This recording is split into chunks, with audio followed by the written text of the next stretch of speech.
Boat ఇండియాలో electronic gadgets వాడే వాళ్ళకి ఇది పరిచయం అవసరం లేని పేరు. 2014లో కేవలం ఐఫోన్ ఛార్జింగ్ కేబుల్స్ అమ్ముతూ స్టార్ట్ అయిన బోట్ కంపెనీ ఈ రోజు ఇండియాలో నెంబర్ 1 కంపెనీ మాత్రమే కాదు, ఈవెన్ ప్రపంచంలోనే 5th లార్జెస్ట్ వేరబుల్ బ్రాండ్ గా ఇంత తక్కువ టైంలో ఎలా ఎదిగింది. ఒకప్పుడు జేబీఎల్ కంపెనీలో సేల్స్ మేనేజర్ గా పనిచేసిన అమన్ గుప్తా ఈ రోజు ఇండియాలో పేద మధ్య తరగతి వాళ్ళని టార్గెట్ చేసి తన జీనియస్ మార్కెటింగ్ స్ట్రాటజీస్ తో జేబీఎల్ కంటే ఎన్నో రెట్లు ఎక్కువ బిజినెస్ చేస్తున్న బోట్ కంపెనీని స్థాపించారు. అయితే ఇదంతా అసలు ఎలా సాధ్యపడింది? బోట్ అనేది ఒక ఎలక్ట్రానిక్ గ్యాజెట్స్ తయారు చేసే కంపెనీ కదా, కానీ దీన్ని స్థాపించిన అమన్ గుప్తా బోట్ ని ఒక fashion and life style brand గా ఎందుకు మార్కెటింగ్ చేస్తున్నారు?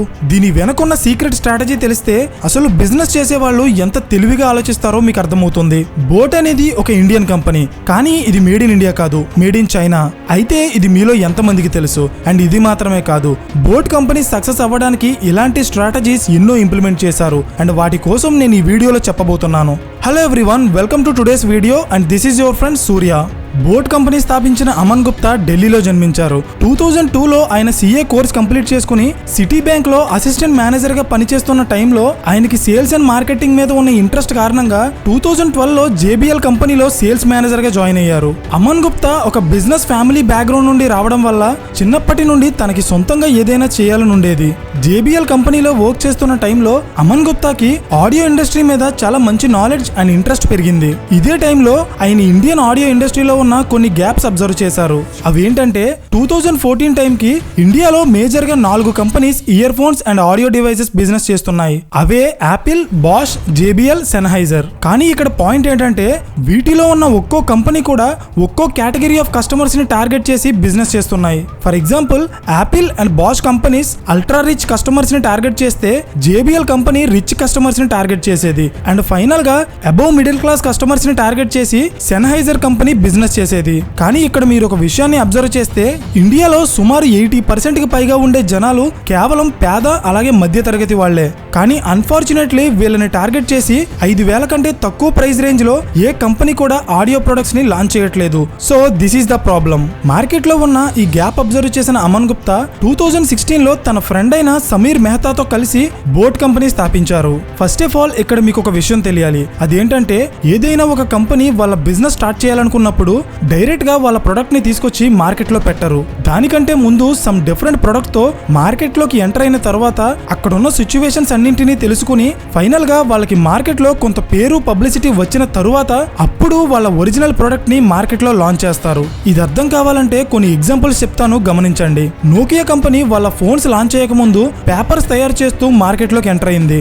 అలాగే మనమంతా డైలీ యూజ్ చేస్తున్న కోల్గేట్ కంపెనీ కూడా వాళ్ళ టూత్ పేస్ట్ లాంచ్ చేయక ముందు క్యాండిల్స్ అమ్ముతూ మార్కెట్ లోకి ఎంటర్ అయింది. బిజినెస్ వరల్డ్ లో వీటినే ఎంట్రీ లెవెల్ ప్రొడక్ట్స్ అంటారు. సో ఇదంతా ఎందుకు చెప్తున్నానంటే బోట్ కంపెనీ స్టార్ట్ చేసిన అమన్ గుప్తా కూడా ఇదే స్ట్రాటజీ ఫాలో అయ్యారు. ఎలా అంటే 2016లో బోట్ కంపెనీ వాళ్ళ ఇయర్ ఫోన్స్ లాంచ్ చేయక ముందే 2014లో యాపిల్ కంపెనీకి సంబంధించిన ఛార్జింగ్ కేబుల్స్ అమ్ముతూ మార్కెట్ లోకి ఎంటర్ అయింది. 2010 టైంలో యాపిల్ కంపెనీ తయారు చేసిన ఐఫోన్స్ అయితే చాలా క్వాలిటీగా ఉండేవి, కానీ వాటి ఛార్జింగ్ కేబుల్స్ మాత్రం అస్సలు బాగుండేవి కాదు. ఫోన్ కొన్న కొన్ని డేస్ కే ఛార్జింగ్ కేబుల్స్ పోతుండేవి. And that Apple company products ఎంత ప్రైస్ ఉంటాయో మనందరికీ తెలిసిందే. సో ఇక్కడే అమన్ గుప్తాకి మార్కెట్ లోకి ఎంటర్ అవ్వడానికి ఒక ఆపర్చునిటీ కనిపించింది. సో వెంటనే 2014లో యాపిల్ కంపెనీకి సంబంధించిన ఛార్జింగ్ కేబుల్స్ ని మంచి క్వాలిటీతో రీజనబుల్ ప్రైస్ రేంజ్ లో తయారు చేసి వాటిని బోట్ లైఫ్ స్టైల్ అనే కంపెనీ నేమ్ తో మార్కెట్ లో అమ్మడం స్టార్ట్ చేశారు. సర్ప్రైజింగ్లీ ఇది చాలా పెద్ద హిట్ అయింది. ఈ కేబుల్స్ వల్ల యాపిల్ కంపెనీ యూజర్స్ తో పాటు ఇండియాలో ఉన్న చాలా మందికి బోట్ అనే ఒక కంపెనీ ఉందని తెలిసింది. సో ఎగ్జాక్ట్ గా అమన్ గుప్తా వేసిన ప్లాన్ వర్క్ అయింది. అంటే వాళ్ళు మార్కెట్ లోకి రిలీజ్ చేసిన ఎంట్రీ లెవెల్ ప్రొడక్ట్ ద్వారా వాళ్ళకి మంచి పబ్లిసిటీ వచ్చింది. సో ఇదే కరెక్ట్ టైం అనుకున్న అమన్ గుప్తా 2016లో బోట్ కంపెనీని అఫీషియల్ గా ఇండియాలో రిజిస్టర్ చేసి వాళ్ళ అసలు బిజినెస్ అయిన ఆడియో ప్రొడక్ట్స్ ని ఫస్ట్ టైం మార్కెట్ లోకి రిలీజ్ చేశారు. అయితే అసలు బోట్ కంపెనీ బిజినెస్ మోడల్ ఏంటో ఇప్పుడు చూద్దాం. మనం ఆల్రెడీ డిస్కస్ చేసుకున్నట్టే ఇండియాలో పేద అలాగే మధ్య తరగతి వాళ్ళు కొనగల 1000 to 5000 ప్రైస్ రేంజ్ లో ఎక్సెప్ట్ కొన్ని చీప్ చైనీస్ కంపెనీస్ తప్ప బ్రాండెడ్ కంపెనీస్ ఏవి కూడా ఇయర్ ఫోన్, స్పీకర్స్ లాంటి ఆడియో డివైజెస్ తయారు చేయట్లేదు. సో ఈ ప్రైస్ రేంజ్ లో ఉన్న బిజినెస్ మీద బోట్ కంపెనీ ఫోకస్ చేసింది. ఇదే టైంలో సేమ్ మార్కెట్ మీద స్కల్ క్యాండీ లాంటి అమెరికన్ కంపెనీతో పాటు మివి అండ్ నాయిస్ లాంటి ఇండియన్ కంపెనీస్ కూడా ఫోకస్ చేశాయి. సో ఇంత కాంపిటీషన్ ని కూడా తట్టుకుని ఇండియన్ ఆడియో ఇండస్ట్రీలో బోట్ కంపెనీ నెంబర్ 1 పొజిషన్ కి రావడానికి రీజన్ ఏంటో తెలుసా? అమన్ గుప్తా బోట్ కంపెనీలో ఇంప్లిమెంట్ చేసిన జీనియస్ మార్కెటింగ్ స్ట్రాటజీస్. సో అవేంటో ఇప్పుడు చూద్దాం. Strategy number 1, focusing on affordability. అంటే ఇండియాలో 80% of the people mind set ఎలా ఉంటుందో తెలుసా? వీళ్ళు కాస్ట్లీ ప్రొడక్ట్స్ కొనరు, at the same time cheap quality products కూడా కొనరు. వీళ్ళకి కావాల్సిందల్లా వీళ్ళు పెట్టే డబ్బుకి ఒక రీజనబుల్ ప్రొడక్ట్ ఇస్తే చాలు, మీరు ఇండియాలో వేల కోట్ల బిజినెస్ చేసేయొచ్చు. అండ్ అమన్ గుప్తా కూడా దీని మీదే ఫోకస్ చేసి అప్పటి వరకు ఇండియాలో ఉన్న ఏ కంపెనీ కూడా టచ్ చేయని ప్రైస్ రేంజ్ లో, అంటే 350 రూపీస్ నుండి 550 రూపీస్ ప్రైస్ రేంజ్ లో ఫస్ట్ టైం ఇండియాలో బోట్ కంపెనీ ద్వారా బ్రాండెడ్ ఇయర్ ఫోన్స్ లాంచ్ చేశారు. దీని రిజల్ట్ ఏంటో తెలుసా? ఇమీడియట్ గా ఇది చాలా పెద్ద సక్సెస్ అయింది. ఒక్క ఇయర్ ఫోన్ బిజినెస్ లోనే కాదు, even Bluetooth sound speaker business లో కూడా ఇదే స్ట్రాటజీ యూజ్ చేసి JBL, బాష్ లాంటి కంపెనీస్ 5000 to 10,000 ప్రైస్ రేంజ్ లో స్పీకర్స్ లాంచ్ చేస్తే బోట్ కంపెనీ మాత్రం 2000K బ్లూటూత్ స్పీకర్ లాంచ్ చేసి చాలా పెద్ద సక్సెస్ కొట్టింది. ఇక్కడ మీరు అర్థం చేసుకోవాల్సిన విషయం ఏంటంటే ఇంటర్నెట్ లో చాలా మంది boAt company JBL and Bosch లాంటి పెద్ద పెద్ద కంపెనీస్ ని ఓడించి వాళ్ళ బిజినెస్ సొంతం చేసుకుందని చెప్పి చాలా మంది ప్రచారం చేస్తున్నారు. కానీ అది నిజం కాదు. ఎందుకంటే బోట్ కంపెనీ ఎవరిని ఓడించలేదు, ఎవరి బిజినెస్ ని లాక్కోలేదు. కేవలం మార్కెట్ లో ఎవరు ఫోకస్ చేయని ఒక ప్రైస్ రేంజ్ లో ప్రొడక్ట్ లాంచ్ చేసి ఆ పర్టికులర్ కేటగిరీ ఆఫ్ కస్టమర్స్ తో బిజినెస్ చేస్తుంది అంతే. ఇది ఎందుకు చెప్తున్నానంటే మీరు పెట్టే ప్రైస్ ని బేస్ చేసుకునే మీ ప్రొడక్ట్ లో క్వాలిటీ ఉంటుంది. అండ్ సేమ్ ఇది బోట్ కంపెనీకి కూడా అప్లై అవుతుంది. బికాస్ బోట్ కంపెనీ మీరు పెట్టే డబ్బుకి వాల్యుబుల్ ప్రొడక్ట్ ఇస్తుంది, కానీ హై క్వాలిటీ ప్రొడక్ట్ ని తీసుకొచ్చి లో ప్రైస్ రేంజ్ లో ఇవ్వదు. సో ఇక్కడ పాయింట్ ఏంటంటే ఐఫోన్స్ ఎంత ప్రైస్ ఉన్నా వాటిని కొనే కస్టమర్స్ ఉంటారు. At the same time reasonable price range లో వస్తుందని రియల్మీ ఫోన్స్ కొనేవారు ఉంటారు. కానీ రియల్మీ ఫోన్స్ ఐఫోన్స్ కంటే ఎక్కువగా అమ్ముడవుతున్నాయని చెప్పి రియల్మీ యాపిల్ ని ఓడించిందని చెప్పలేం కదా, అవునా? ఎగ్జాక్ట్ గా బోట్ కంపెనీ కూడా JBL, బాష్ లాంటి ప్రీమియం ప్రొడక్ట్స్ తయారు చేసే ఏ కంపెనీని కూడా ఓడించలేదు. కేవలం ఎక్కువ కస్టమర్స్ కొనగలిగే ప్రైస్ రేంజ్ లో ప్రొడక్ట్ తయారు చేసి ఇండియాలో నెంబర్ 1 కంపెనీ అయిందంతే. Strategy number 2, lifestyle marketing. ఇండియాలో బోట్ కంపెనీకి కాంపిటేటర్స్ గా ఉన్న స్కల్ క్యాండీ, మివి, నాయిస్ లాంటి కంపెనీస్ వాళ్ళ ప్రొడక్ట్స్ ని కేవలం ఎలక్ట్రానిక్ గ్యాజెట్స్ గా మార్కెటింగ్ చేస్తుంటే బోట్ కంపెనీ మాత్రం వాళ్ళు తయారు చేసే ప్రొడక్ట్స్ ని లైఫ్ స్టైల్ అండ్ ఫ్యాషన్ కేటగిరీకి సంబంధించిన వస్తువులుగా మార్కెటింగ్ చేస్తున్నారు. ఈ రెండింటికి తేడా ఏంటంటే మీరు యూజ్ చేసేది ఒక ఎలక్ట్రానిక్ గ్యాజెట్ అయితే డేలో మీకు అవసరమైన టైంలో యూజ్ చేస్తారు, లేకపోతే పక్కన పడేస్తారు, అవునా?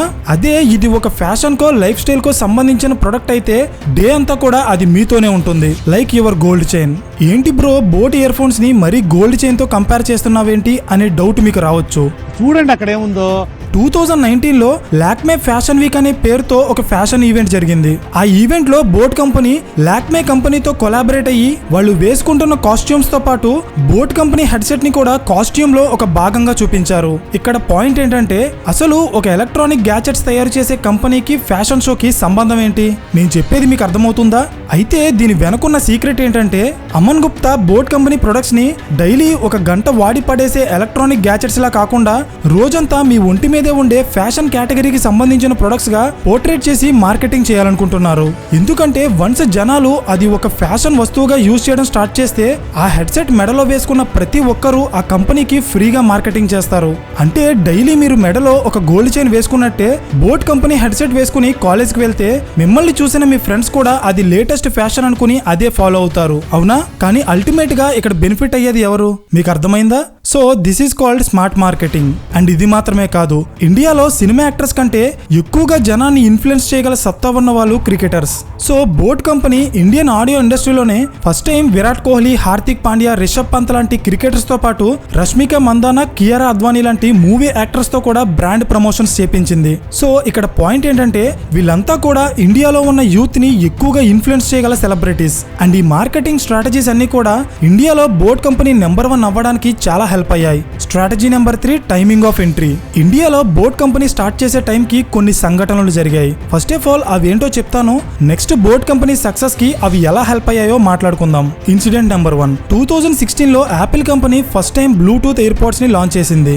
సో అవి చూసిన చాలా మంది అలాంటి ప్రొడక్ట్స్ నే కొనుక్కోవాలనుకున్నారు. కానీ మార్కెట్ లో ఆ టైం కి అలాంటి ప్రొడక్ట్స్ తక్కువ ప్రైస్ రేంజ్ లో లేవు. సో మార్కెట్ లో గ్యాప్ వచ్చింది.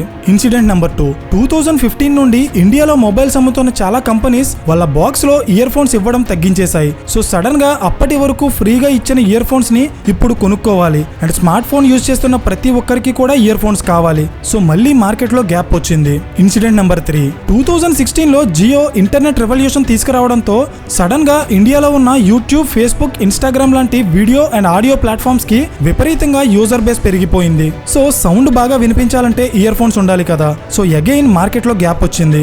Incident number 4, corona virus. 2020లో కరోనా వచ్చిన తర్వాత ఇండియాలో ఉన్న చాలా కంపెనీస్ వాళ్ళ ఎంప్లాయీస్ కి వర్క్ ఫ్రమ్ హోమ్ జాబ్స్ ఇచ్చాయి. కానీ డే అంతా కూడా వాళ్ళు వీడియో అండ్ ఆడియో కాన్ఫరెన్స్ లో మాట్లాడుతూ ఉండాలి కాబట్టి వాళ్ళకి ఇయర్ ఫోన్స్ కావాలి. సో అగైన్ మార్కెట్ లో గ్యాప్ వచ్చింది. So my dear ladies and gentlemen, ఇప్పటి వరకు నేను ఎక్స్ప్లెయిన్ చేసిన మార్కెట్ గ్యాప్స్ చూస్తేనే మీకు బోట్ కంపెనీ ఎంత స్పీడ్ గా సక్సెస్ అవ్వడానికి రీజన్ ఏంటో తెలిసిపోయి ఉంటుంది. సో మ్యాటర్ ఏంటంటే బోట్ కంపెనీ ఇండియాలో వాళ్ళ బిజినెస్ స్టార్ట్ చేసే టైంలోనే ఎగ్జాక్ట్ గా ఈ ఆడియో డివైజెస్ కి హ్యూజ్ గా డిమాండ్ క్రియేట్ చేసే ఈ ఇన్సిడెంట్స్ అన్ని వరుసగా జరిగాయి. అండ్ బోట్ కంపెనీ ఈ ఇన్సిడెంట్స్ అన్నింటినీ కూడా చాలా తెలివిగా క్యాష్ చేసుకుంది. ఎలా అనేది మనం ఇప్పటికే డిస్కస్ చేసుకున్నాం. లో price, smart marketing, better designs etcetera. So ఇప్పటి వరకు బోట్ కంపెనీ సక్సెస్ అవ్వడానికి యూజ్ చేసిన స్ట్రాటజీస్ కోసం అలాగే వాళ్ళ బిజినెస్ మోడల్ కోసం మాట్లాడుకున్నాం. కానీ ఇక్కడ మనం మిస్ చేసిన పాయింట్ ఏంటంటే అసలు బోట్ కంపెనీ వాళ్ళ ఎలక్ట్రానిక్ గ్యాజెట్స్ అన్ని కూడా తన కాంపిటీటర్ కంపెనీస్ తో పోలిస్తే చాలా రీజనబుల్ అండ్ తక్కువ ప్రైస్ కి ఎలా ఇవ్వగలుగుతుంది? ఈ డౌట్ మీకు వచ్చిందా? ఇన్ కేస్ మీకు వస్తే దీనికి ఆన్సర్ చెప్తా చూడండి. బోట్ అనేది ఒక ఇండియన్ కంపెనీ అయినప్పటికీ కూడా ఈ కంపెనీ అమ్ముతున్న ప్రొడక్ట్స్ అన్ని చైనాలో తయారు చేస్తారు. నిజానికి ఇది మీలో చాలా మందికి తెలియకపోవచ్చు, కానీ ఇదే నిజం. అయితే దీని వెనుకున్న రీజన్ ఏంటంటే మీరు ఒప్పుకున్నా ఒప్పుకోకపోయినా చైనాకి ఉన్న industrial policies, infrastructure and technology వల్ల ఒక ప్రొడక్ట్ ని ఇండియాలో తయారు చేస్తే అయ్యే ఖర్చు కంటే చైనాలో తయారు చేస్తే అయ్యే ఖర్చు చాలా తక్కువ ఉంటుంది.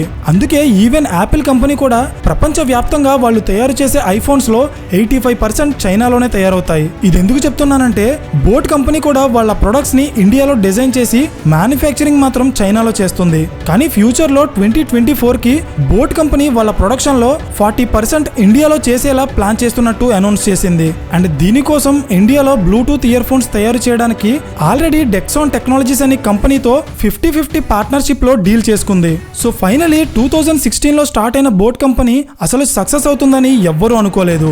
అండ్ ఈవెన్ ఈ కంపెనీలో ఇన్వెస్ట్ చేయడానికి కూడా స్టార్టింగ్ లో ఎవ్వరూ ముందుకు రాలేదు. కానీ అమన్ గుప్తా అండ్ సమీర్ మెహతా కలిసి ఈ రోజు బోట్ ని ఇండియాలో నెంబర్ 1 కంపెనీగా మాత్రమే కాదు, ఈవెన్ ప్రపంచంలోనే 5th లార్జెస్ట్ వేరబుల్ బ్రాండ్ గా తీర్చిదిద్దారు. సో ఫైనలీ ఈ కేస్ స్టడీ నుండి మనం నేర్చుకోవాల్సిన లెసన్స్ ఏంటంటే lesson number 1, before starting A business always try to find out the gap in market. అంటే మీ బిజినెస్ సక్సెస్ అవ్వాలి అని మీరు అనుకుంటే అందరూ చేసేది కాకుండా మార్కెట్ లో కస్టమర్ ఫేస్ చేస్తున్న ప్రాబ్లమ్ ని సాల్వ్ చేసి దాన్ని బిజినెస్ గా మార్చుకోవడానికి ట్రై చేయండి.